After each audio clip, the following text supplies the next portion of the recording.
hello, Trauma Thrivers. Welcome. Great to have you back, hopefully for another Thursday evening.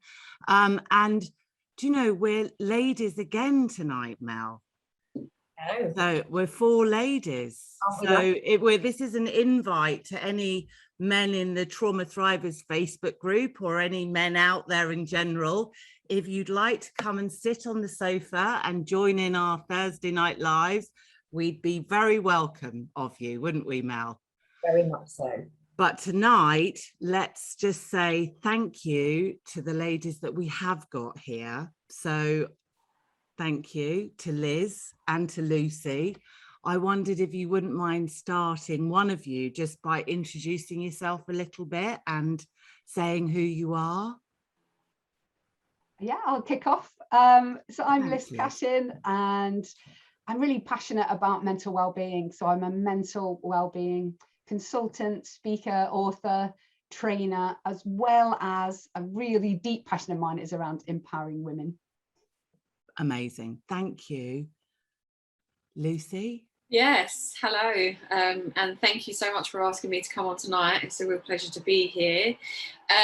So professionally, I am a psychotherapist in private practice, and my specialist field is addictive behaviours. So I work with clients in my own private practice, but also I work with some drug and alcohol agencies as well. But I also hold groups. But personally, I am a mother to a 3-year-old, and I'm nearly 8 months pregnant as well. So I'm ready to pop. Congratulations.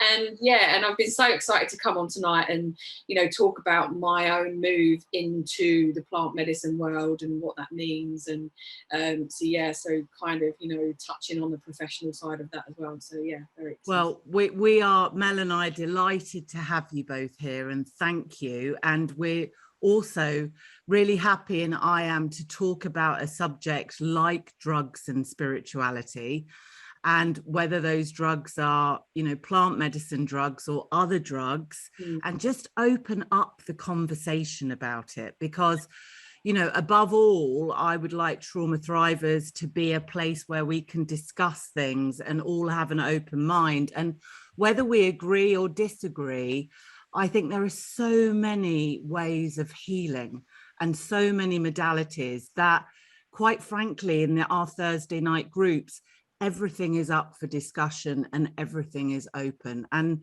you know, we bring to the party, don't we, all of our own experiences, us 4 sat here, of both drugs and spirituality, and what we've been through. And I know, in the hope that it's going to help anybody out there that's listening to us or watching tonight, or maybe even watching it on replay. So if you are, or if you're listening to it on the podcast or on the YouTube channel, or you're coming back into the Trauma Thrivers Facebook group, maybe you can just put replay underneath, or where you're listening to us from. And crikey, where to kick off? Where should we start? What do we start with? What, you know, why do we do drugs, or why do we do drugs in the first place? Let's talk about drugs, as in not plant medicine to start with, but maybe drugs. Liz, do you want to kick off with that one?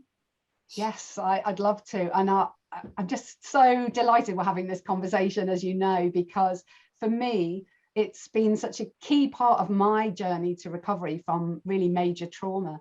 But nobody's really talking about it publicly. And I just wonder how many other people on this journey may be experiencing something similar and not knowing where to turn. So my own experience was in my early 20s. I had undiagnosed post-traumatic stress disorder from a trauma I'd experienced at school, and no help at all to come to terms with it. It wasn't even a thing back then, as you know, back in the 80s and 90s. And one day somebody offered me ecstasy, a friend of mine from home, when I was at university. And I'd been a good girl up to this point. I'd really, you know, I had an emotionally abusive alcoholic stepdad, so I'd had to be this good girl. And then I was away at uni. Somebody offered drugs, but a police car started following us, and I didn't know she had ecstasy in the car. She broke it in two and said, "Eat it now." And I was like, oh, so I ate it. And then, you know what, I did like a prayer. And actually, I didn't know if I wanted to believe in God at that point. You know, this is the whole spirituality thing, because I thought if there was a punishing God, then I was going straight to hell. So it was very complicated. But I took this ecstasy, and literally within a couple of minutes, I could feel my whole being changed. And that pain that I'd been living with just disappeared, you know, and suddenly I felt this connection, I felt love.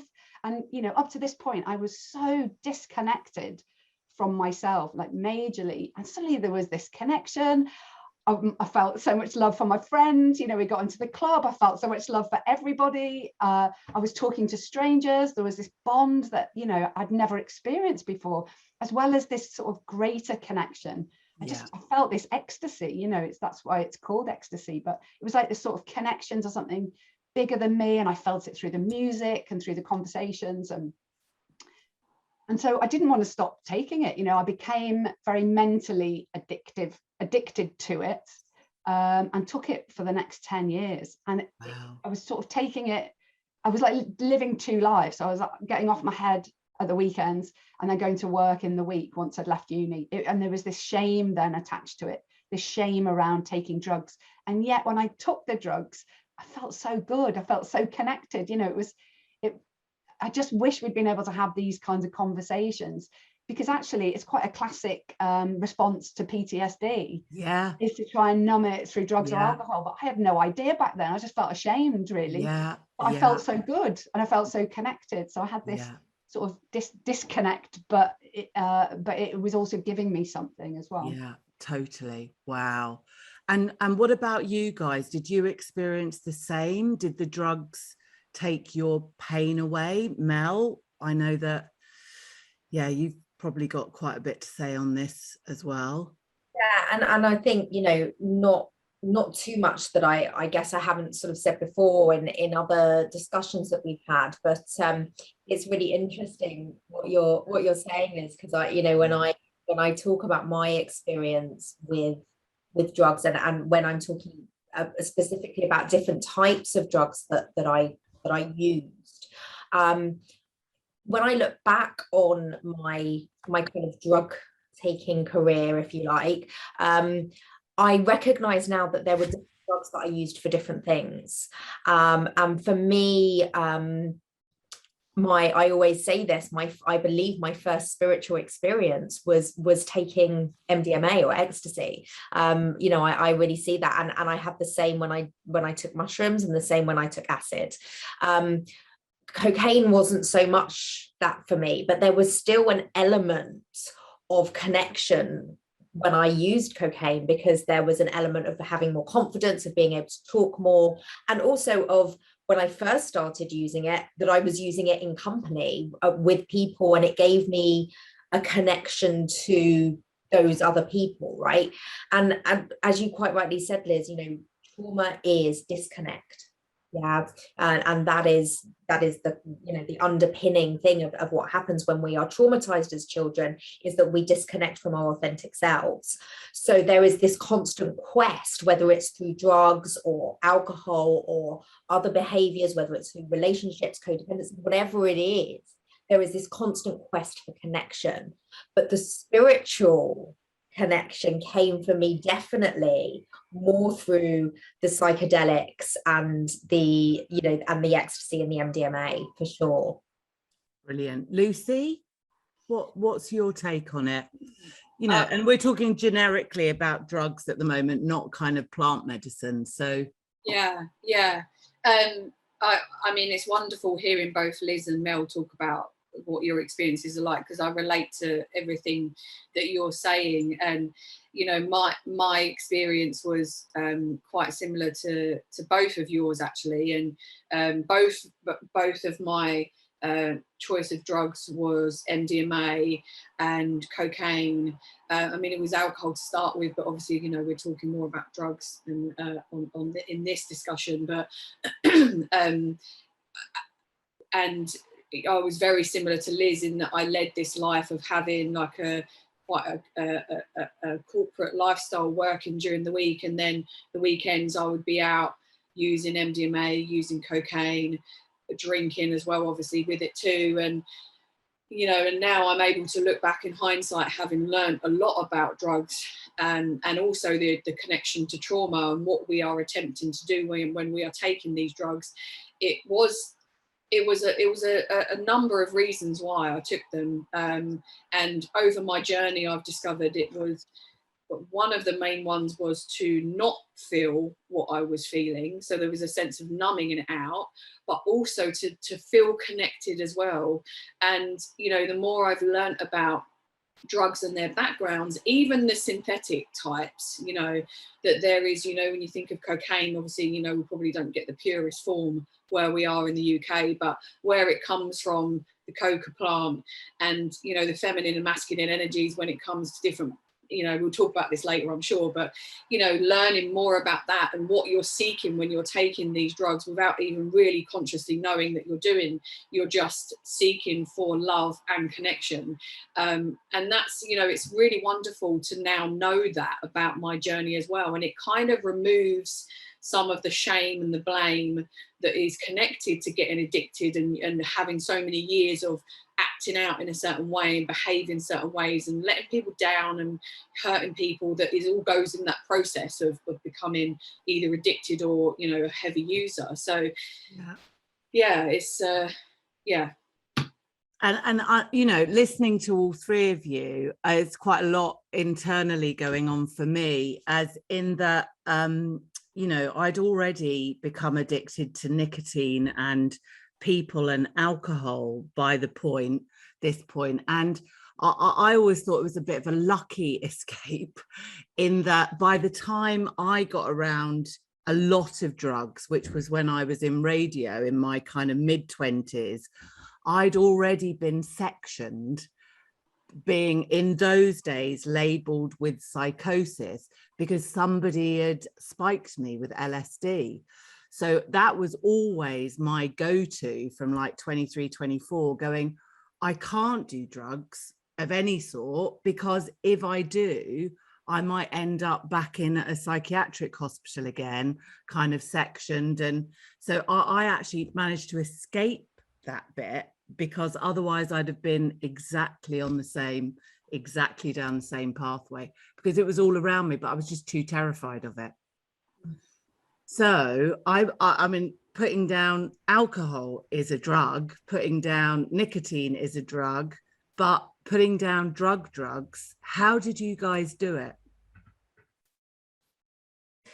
Yeah, well, for me, as I've said before, for me it was through a 12-step program. It was reaching a point where, you know, the connection and the confidence, wasn't happening, self-esteem, and everything that the drugs had given me they'd then taken away.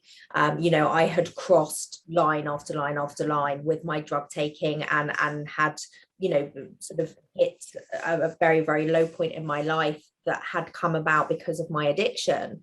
And for me, you know, I tried rehabs, I was in psychiatric units. You know, there were many attempts through various other lures we've discussed many a time, through various other means, for me to abstain and to stay abstinent. That was the real thing for me, was the staying stop.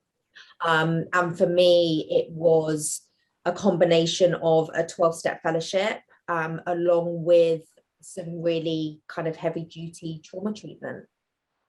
So what we're saying really is, at certain points in our journey, maybe, that what we're seeking to get away from, or our spiritual experiences, or we're taking drugs to avoid, actually catches up with us on some level. Liz, was that your experience too? Definitely. I really resonated with what you said. I think my drug taking just escalated.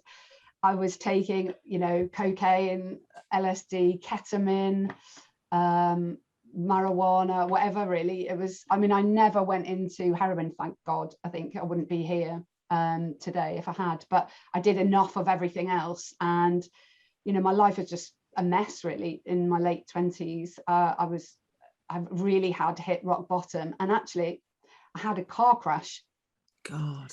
And I think it was, looking back, it was, to me now, it was a really clear sort of wake-up call from life. You could call that a spiritual experience, because I do think life was like, right, what are you doing? What are you doing? You know, and it really was like a crossroads, metaphorically and literally. A black cab came out of a one-way street the wrong way, so it was their fault, and I smashed into them. But it gave me, I had to move outside of London for a few months to recover, and it sort of gave me a bit of space. And I thought, what is life all about? I was asking those really big questions, like, why was I born?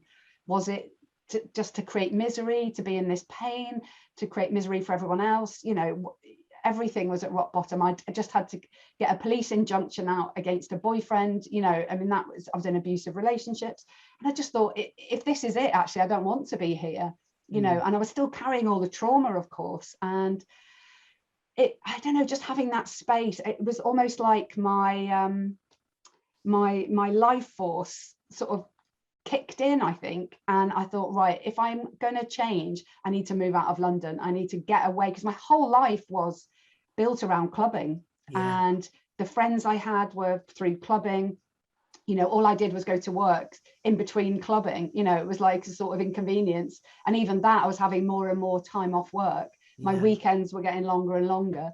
And, you know, it wasn't sustainable. So it was that really, the crash sort of forced me to really think about what I wanted. And then once I moved out, I did a course, a Dale Carnegie sales training course, and I had to read How to Win Friends and Influence People. And it said, think and act positively and you'll become positive.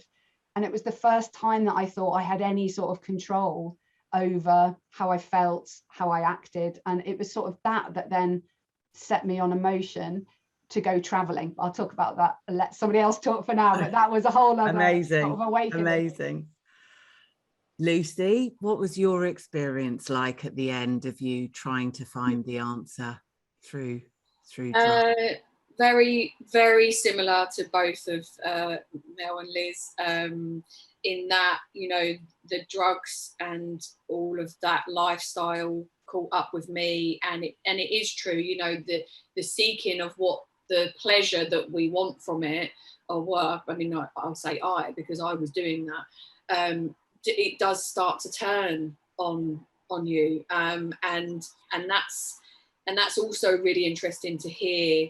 You know, you both saying that as well, because, and I think we were talking about this the other day, Lou, when, you know, this kind of energy that we put into life, you know, if we give it it depends on what motivation we're coming from when we're doing things. And when you start, you know, an energy is going into something that is negative and wanting more and greedy and cruel and all the things that go with when you become addicted, that's the kind of where it sort of starts to turn. And that was my experience in terms of, you know, how I felt in myself and how I was behaving, and then the sort of things I was attracting into my life, the relationships, who I was as a person. You know, it was changing me as a person. I had a really good job in the city, and I just became unreliable and I wasn't turning up. And as Liz was saying, you know, and the weekends get longer, and then all of a sudden work just becomes this pain in the arse that you know, it's just, even though it's paying for all these things as well. And yeah, so I ended up in rehab. And, you know, very luckily I had a job where I had private healthcare that they were able to see me through it, you know, because I don't know what I would have done otherwise. And I don't know where I would be. 12-step rehab program, same as Mel as well. Very identified that a lot of my processes were in relation to my childhood trauma, and, you know, doing some really heavy trauma work, and, you know, the Peer Melody program, and the shame reduction stuff, and lots and lots of sort of therapies thereafter. But also, you know, I do really think that it's that kind of classic rock bottom, the same as Liz being in that car accident. It's, you know, it's forced her into, you know, reevaluating her life. And it was the same for me, you know, coming into rehab, thinking it was the end of my life, and actually, you know, realizing that I'd been given a new lease of life through that. So yeah. How much for all of you did spirituality play a part? And I'll talk about me a bit afterwards as well, but how much did spirituality play a role in your healing journey and actually putting down the drugs? What was your connection then to something greater, or your belief system? How did that start to shift and evolve for you, really? Yeah, I was thinking as I was talking, as everybody was talking here, that spirituality, without kind of really knowing it, had been a part of my life for quite a long time. You know, I mean, at one point, and I think I've mentioned this before, you know, I trained to become a yoga instructor, thinking that, you know, that would kind of solve all my problems, and, you know, it obviously didn't. But so I was in touch with this idea of spirituality. And I remember, I mean, I also have this famous story about how I used to, every Saturday morning, I used to go and meditate for 2 hours at a Buddhist center and then come out and call my dealer. You know, so again, there was this idea of spirituality there. And for me, I had a real moment, which was essentially the end of my using, where I was sitting under a tree, and it all sounds very like, oh, but this is how it happened for me. I was sitting under a tree in Hyde Park.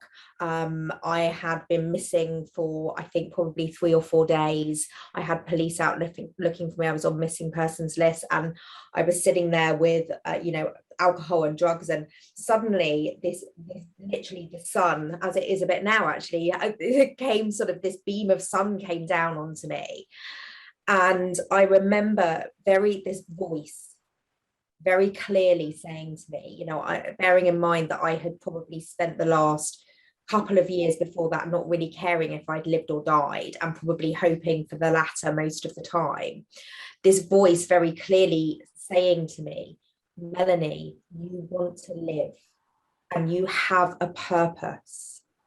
Go and find out what it is. Amazing. Now, like, I get goosebumps. Yeah. It was so clear. And it was that was, you know, for me, it was this moment of absolute clarity, of knowing that I wanted to live and I had a purpose to fulfill. And for me, that is, you know, that was my moment of spiritual awakening, really.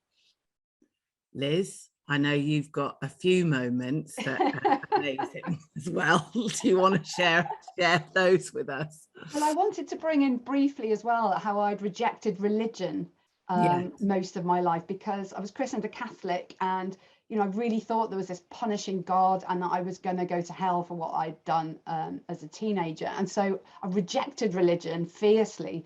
I thought spirituality was all a load of rubbish, was all for weirdos, you know, and all of this was in my unconscious. And then I went to India.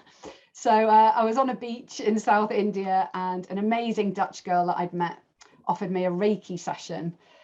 And I'd literally like just gone into it's like the first month, I think, of being away. I literally just stopped taking drugs and come away. And I said, well, what is it? And she said, well, it sounds a bit weird. So if I give you a session and then I'll tell you what it is later, you just have to lie down fully clothed. And I thought, you know, I'm traveling, I'm open to new ideas, I'm in India. So she didn't even put her hands on me. But within an hour, I felt like it was like these waves of bliss. That's the best way I can describe it. And I was lying there thinking, oh my gosh, I almost couldn't catch my breath because these waves of bliss. And I thought, I haven't had drugs, you know, she's not even touching me. And my mind was trying to work it all out. And of course it couldn't. And then afterwards she was like, oh, this is a form of energy healing. It's channeling universal energy. And I thought, oh God, that sounds completely nuts.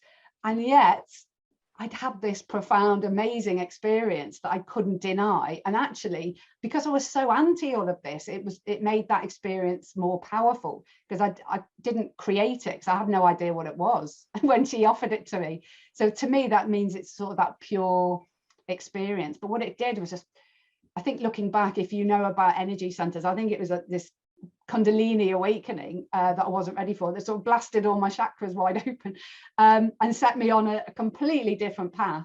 which has led me here today. But it really was, I think, out of everything, the biggest sort of defining moment. And that's really why I wanted to talk about it today, because without that and the whole thing, the path that has set me on, I really wouldn't be the person I am today and as happy as I am today.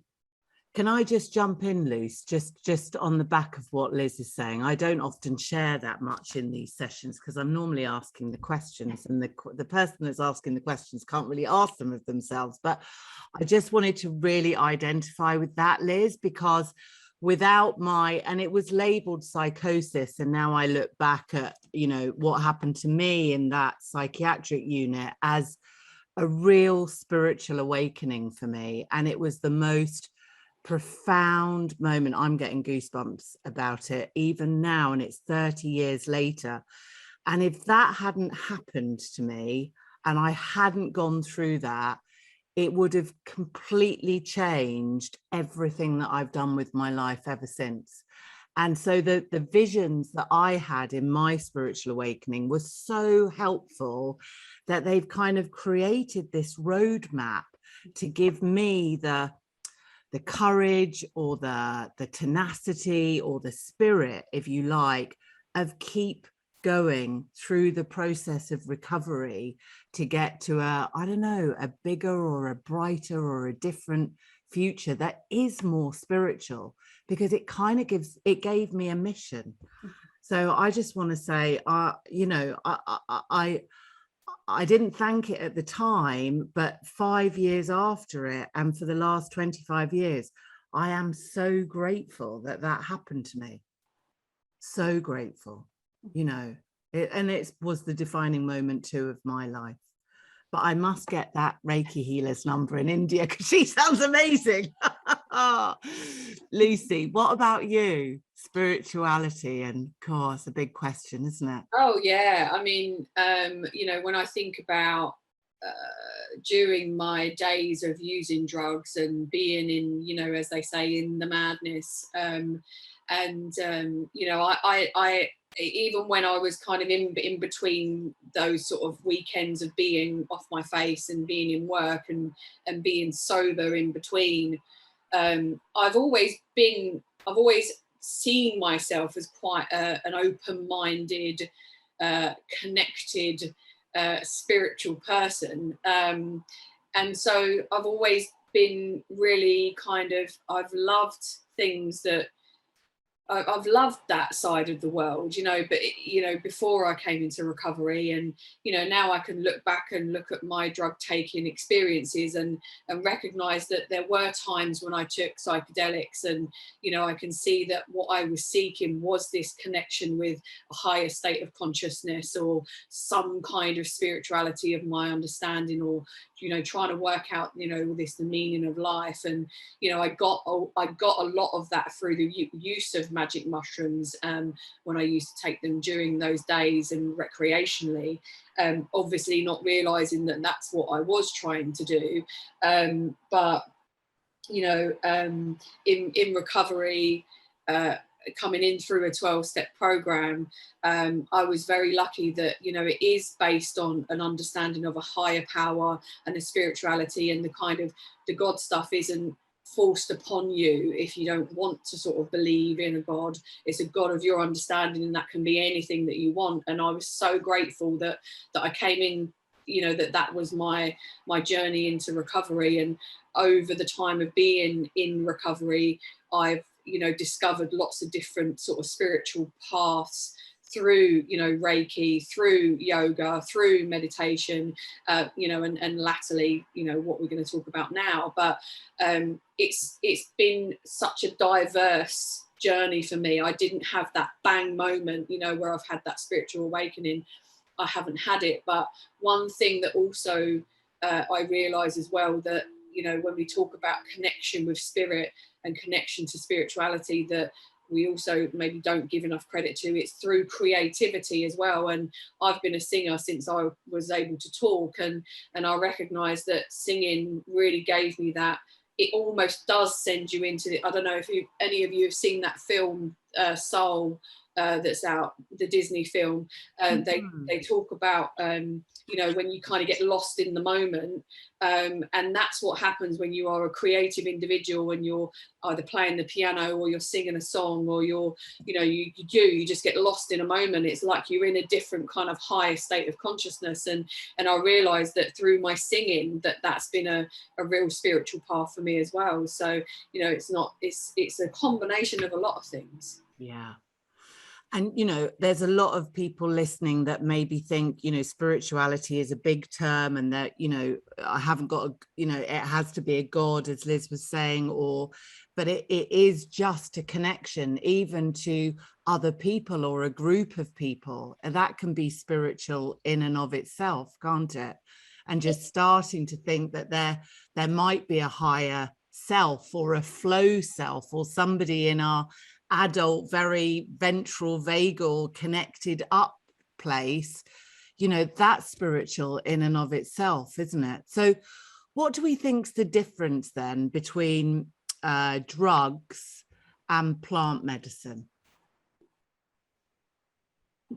What do we think's the difference between our taking drugs in the old days and saying now being open to plant medicine? Because, you know, I'll get on to talk about this in a bit, but it's very much out there and in the zeitgeist at the moment. And there are so many clinical trials and so much research being opened up again, you know, through Imperial College and King's, and on psilocybin and on MDMA, and, you know, it's all coming back in. It's kind of, you know, that 60s banning it out, and it, you know, being charlatans if you had anything to do with it.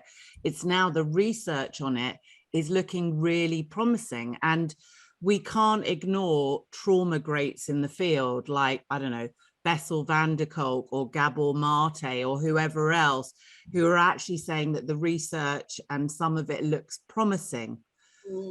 So I guess, yeah, let's start in what's the difference between taking drugs as it and plant medicine, and the different ways that we look at both of those channels. Lucy, maybe start with you. I'd like to jump in if that's okay. So from my experience and what I've learned so far in my and I can talk a little bit more about my involvement in that stuff, but in answer to your question, that, you know, when you think in my own personal experience, when I used to take drugs when I was in, you know, a lot younger, and my motivation for taking drugs was about, you know, it was recreational, it was having partying, it was having fun, it was, you know, my attempt to almost not be myself, and also lose myself as well, and so, and you know, and behave in ways that wasn't who I was, and I guess when I look back on my motivation that was going into using drugs back then, it wasn't in a healing modality. It was so that I could party and have fun and escape my life. And as we said earlier, numb out from the feelings, get high, not have to be me, and not have to deal with what was going on in my head. Whereas when, you know, now having had experiences with plant medicine, various different plant medicines, you know, when you go into that world, you're going in with a completely different motivation. The motivation is for healing purposes, and it's not to sit and smoke a joint in your bedroom to escape and to you know to escape essentially. And also when you're able to explore that world as well, you find the right kind of container. And what I mean by that is the type of place that you go to experience these experiences are very much about, it's structured, you have someone who knows a lot about the plant medicines, where they come from, how they're cultivated, you know, all of those things. You know, would we know anything about a bag of cocaine that we picked up from a dodgy drug dealer down the road? We've no idea what was in it.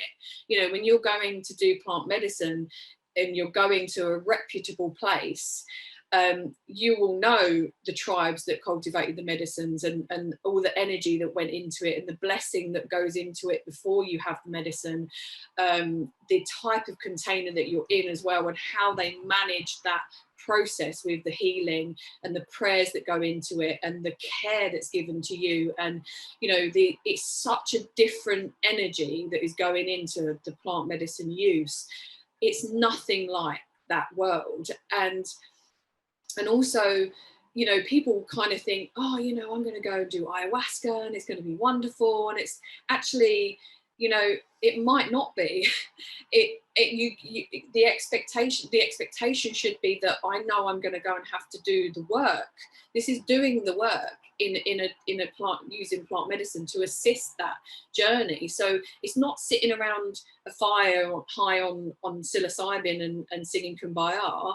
You know, you go into these groups, whether it's a one-to-one or a group thing, and you work hard, you know, and that's the difference. That, you know, if I'm going to kind of try and summarize it, that yeah, that's the difference between the two. And I'd just like to say here, you know, I think that I don't have any personal experience with plant medicine, but I'm, you know, remain very, very open-minded to it. And that's something that's quite new for me, because I think coming into recovery through a 12-step fellowship, that is a very controversial thing, because, you know, to a lot of people that would mean relapse, or that I was no longer abstinent, right? But I kind of, my thinking, the way that my thinking has changed is the research that I've done on pharmaceuticals, and how we are so quick, you know, in the Western world to pop a pill, you know, to give the medication is this fix. And I advocate medication if people need to be on it, absolutely 100%. But, you know, in a world where we are so quick to advocate the pharmaceutical, we have all of these wonderful natural plants that essentially facilitate healing in a similar vein, that are being completely ignored. And I think that's where my thinking and my changed around it, and where I started to become more open-minded to this stuff. Yeah, that's really interesting, Mel. Thanks. I'm similar to you. Liz? I was going to say as well, from the taking the drugs, when I used to take them, although I did feel some connection, it also actually fueled disconnection. It was like this paradox, really. It was like I'd have these fleeting moments of connection, but actually overall it was making me more disconnected. And coming off the drugs, I'd have these massive come downs, and then I'd need to take more drugs and all of that.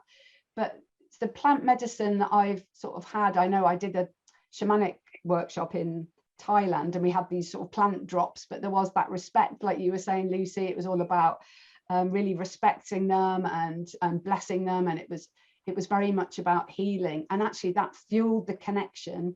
There was no come down afterwards. It was just that connection remained.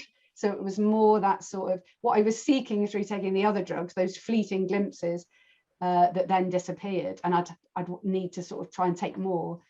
From the other way, it was just, that was it. It was pure, it was whole in and of itself.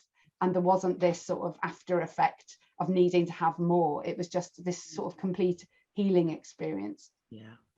And if anything, to me, what it sounds like is it pushes you more into looking at your stuff and dealing with your stuff and going towards it rather than escaping it. The actual plant medicine, you are pushed into those darker aspects, or those slightly scary, fearful elements. And I mean, I can relate in that. I think, Liz, you might have helped me on this actually with a contact of yours doing a cacao ceremony. So I thought of a while ago, it might be all right to do cacao because it's like hot chocolate. Now, my experience of cacao was I still shook and I still tremored like I would do in a trauma release. And the voices or the sounds that were coming out of my throat were really, really interesting. But it was hard work. There wasn't escaping it. I mean, I came out feeling like I'd shifted something or something had moved. And certainly whatever the sound was sounded quite interesting. But I don't think we're avoiding because you're not numbing anything down or taking it away. But what comes up for me is there anybody it might not be good for? Because, for example, at the beginning of your trauma healing journey, or if you've just come out of addiction and you haven't done any work on lightening the body or going towards your trauma, or you can't sit with any emotion at all, is it a good idea then to go and do plant medicine? Because I would be erring on the side of caution, saying you need to be connected up to yourself a bit and have done quite a fair bit of work before you start going and doing that kind of experience. I don't know, what do you guys think?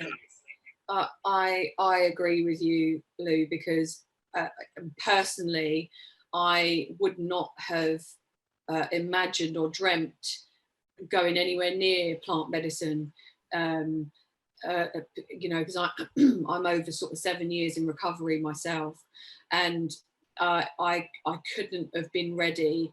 I hadn't expelled enough of my trauma that was in my body through the various healing modalities that I've done before I found plant medicine. I wasn't mentally ready for it. I wasn't emotionally ready for it. You know, even when I did sort of step into that world, there was still some trepidation because I'd come in from a 12-step. You know, I'd been in the 12-step program, and so there was obviously concern around that, you know, and which I can talk about a little bit more. But in terms of, you know, what you're saying, Lou, I think that, you know, it has to be, if anyone is considering that, I absolutely wouldn't think that it was right to go and do it before they've done quite a lot of work around connecting back up to the body, because you know, especially if there's severe trauma, or any type of trauma that has. We're just losing the sound. Oh, can you not hear me? No, I can't think it's gone funny on all screens. Okay, we're back. We're back. It's gone. Sorry, carry on, Lucy. Yeah, so and you know, what it can do is re-traumatize someone if they're going to do it too soon, and they haven't dealt with, you know, enough of their stuff, and given themselves a good foundation to then, because the plant medicine work can be really, really tough as well, and also, you know, it's finding the right places to go to, because they're not like advertised on big screens everywhere. And it's illegal in it in most countries. I think it's only is it legal in Portugal and somewhere? Is that the only place? Portugal, and a lot of people go to South America as well to have their experiences. But yeah, essentially, you know, or you know, you can go to the Netherlands and you can do truffles over there, and because they don't even, you know, the mushrooms aren't legal there anymore. It's only the truffles that you can do now. So yeah, so obviously, you know, you need to bear that in mind as well. But, you know, in answer to what you were saying, I think people have to tread really carefully, you know, when it's a very individual experience, because it's really important to find someone who will do the integration really well as well. You know, you can't just turn up to a ceremony with severe trauma and take, you know, whatever it is, psilocybin, ayahuasca, whatever, and then just go along your merry way and everything's going to be fine, because for days and weeks after, there are things that come up as a result of it that you need to have had some basis of a recovery of some sort before you can even think about going into plant medicine world. Thank you for that. Liz, what's your thoughts on it?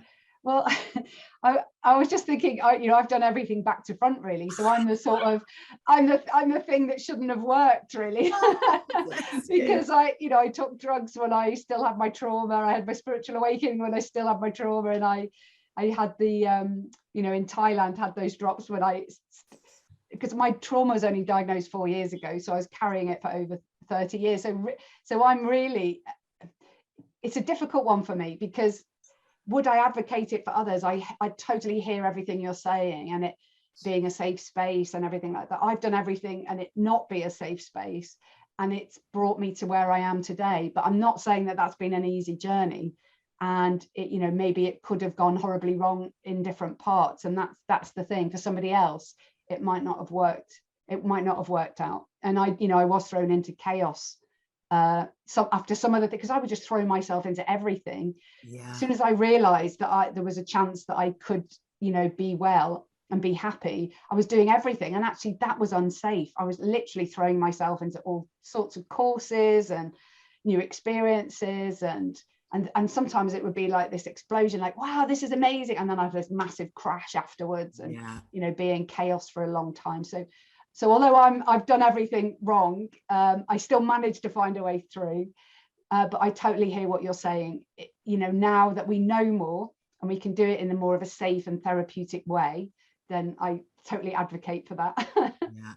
I mean, I'm only thinking that looking back at my spiritual awakening or my LSD spiking, had I not been 24 or 25 or however old and really severely traumatized, it might have been a hell of a different experience for me. I mean, it was still amazing, but yeah, I suppose I would advocate in Trauma Thrivers, safety first.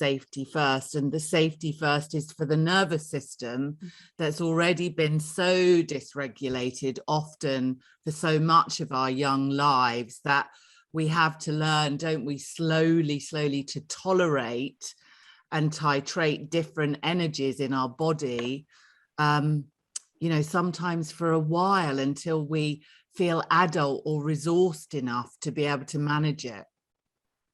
Yeah. I think this just highlights, how everybody has their own journey. Yeah.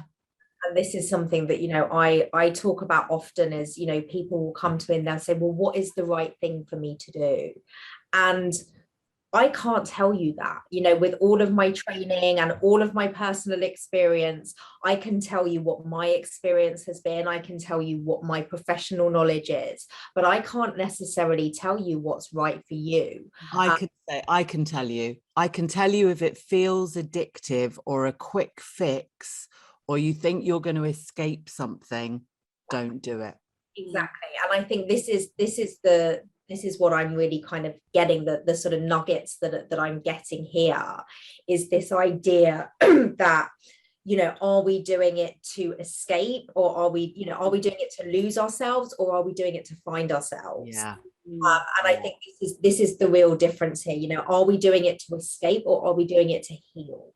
Are we doing it out of, and this is one thing that I come back to all the time with my clients, is, are we doing it because we punish ourselves, or are we doing it because we love ourselves? And I think for me,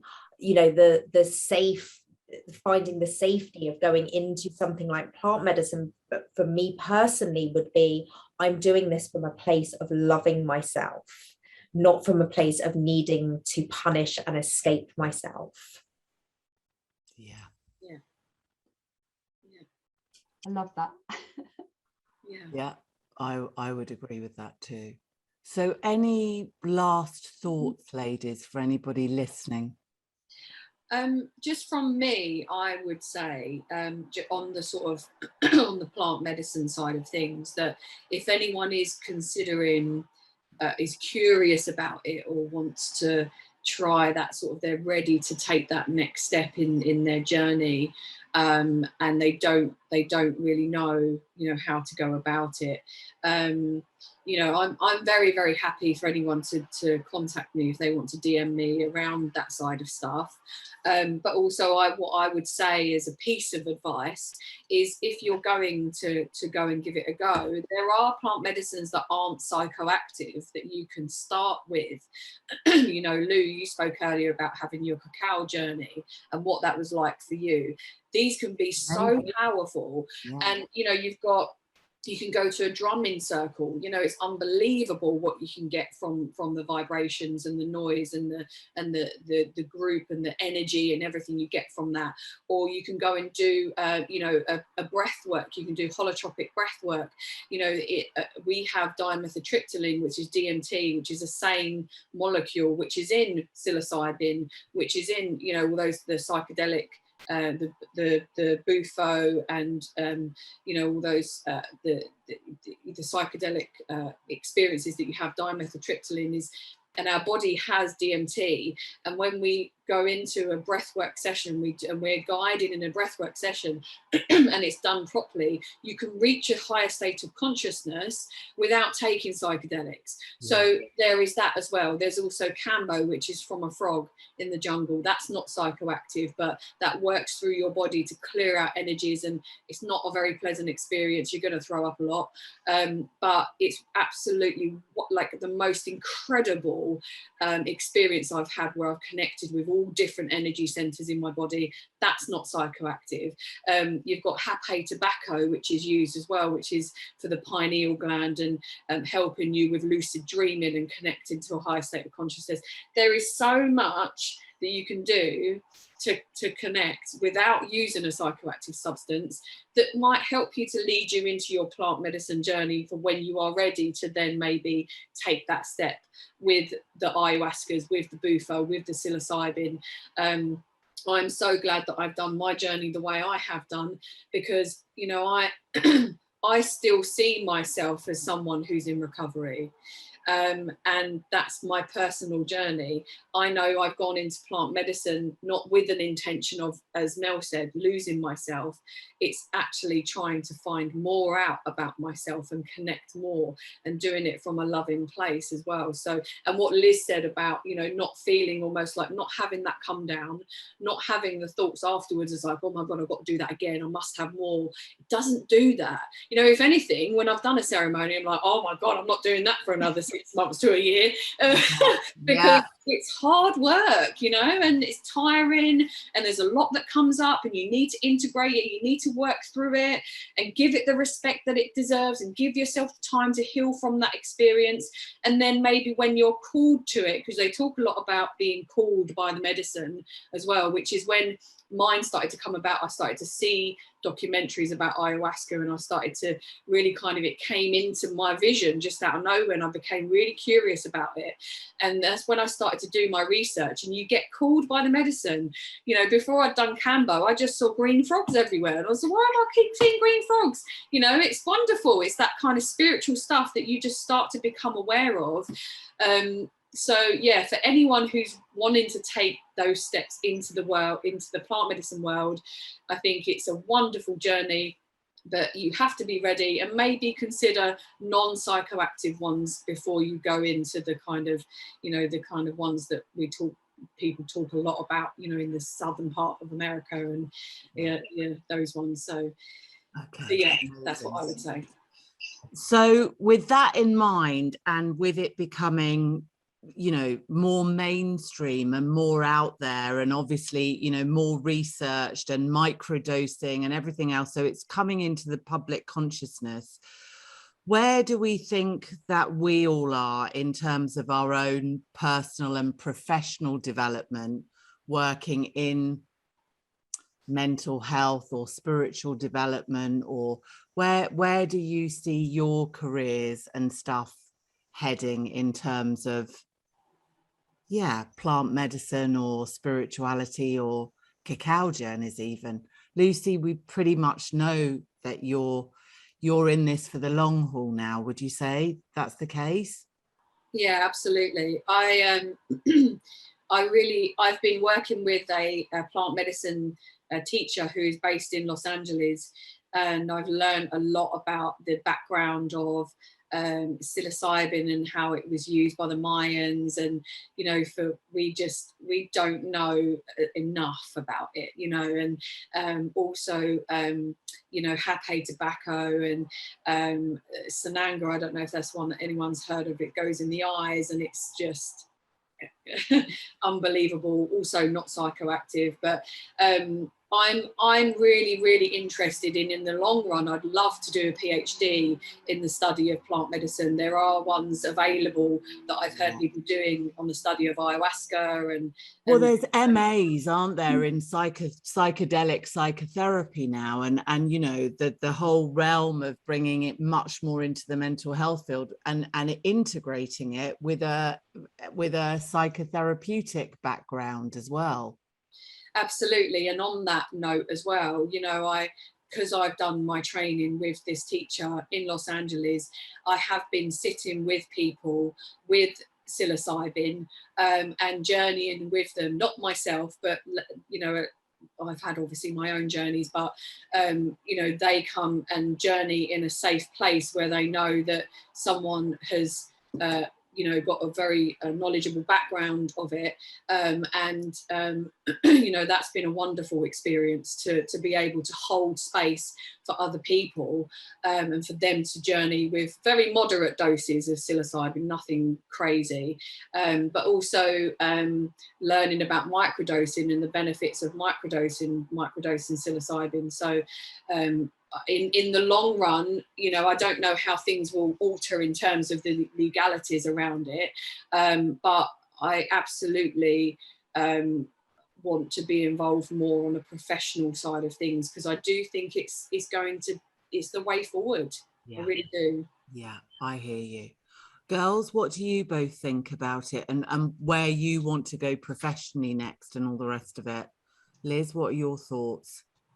Well, for me, I'm more on the spirituality side rather than, I know we've sort of dug deeper into the plant medicine in this session, but for me, you know, I've always had this sort of spirituality and then my business, and actually what I'm doing is bringing it all together and being more sort of vocal about that, because I think it's about who are we being, and, you know, using those practices that I use to tap into something greater than me, as well as the values like compassion, things like that I consider to be part of my spirituality, because it's sort of transformed me into a much more compassionate being. So for me, it's bringing all that together, especially working with women. So I'm starting to create this network of women who are all what's it say, the unstoppable force of heart-led women on a mission. I love that. Amazing. Love that too. Yeah. But women who are, you know, using spirituality themselves in their businesses, in whatever that means to them. So that's where my business is evolving. Great. And Mel, do you want to add something in there? I mean, I just want to say, you know, I think spirituality is, you know, as we've said, it's just such a big topic. And I think we could break it down into probably about 10 of these sessions, right? And for me, first and foremost, you know, what I encourage in my profession is to teach people about spiritual principles, that they, you know, and it's something obviously that I've learned a lot through being in a 12-step program, which is, you know, like you said, Liz, honesty, compassion, open-mindedness, willingness, being of service, you know, all of those things, that's all spirituality. That's all, you know, living life according to the goodness in us. And also, I teach yoga nidra. You know, that is something, yoga nidra is a practice that I am so passionate about. I have seen amazing results, and it's a really embodied practice that has this incredible spiritual side to it as well. You know, I encourage rest. You know, rest is such a spiritual practice too. Any sort of form of meditation, but for me, I see spirituality mainly as connection to self. You know, there is obviously the connection to something greater, to the universe, that I totally believe in and I'm on board with every day, and I practice that in my life every day. But for me, it starts with connection to self, and that is what I teach, and that is what I advocate. I would love to have my own journey with plant medicine, and that's definitely something, Lucy, that I'm going to connect with you about more after this, before I even start to advocate it or talk to my clients about it. But you know, for me, it is about finding that connection. Yeah, lovely. Well, I think on that note, we're coming up to the hour, and I just want to say massive thank you to all of you again for joining us in the group and on the podcast and on YouTube. And I hope this has been really useful to those of you that are tuning in and watching. And I hope you've got loads out of it. And any comments, please leave them underneath, or any questions. Mel, have we got any questions at the moment in the live feed? No questions, a couple of comments, but no, nothing that we need to answer. But yeah, I'm sure that there will be some when people watch this, that I'm sure there will be loads of questions that people have. So ask away, we will come into the group and we will answer them. So we always love to hear from you all. Yeah. Thanks everybody, and have a lovely rest of the day, and we'll see you next week, same time. Yeah. All right. Bye everyone, and thanks ladies so much. Thank you. Bye.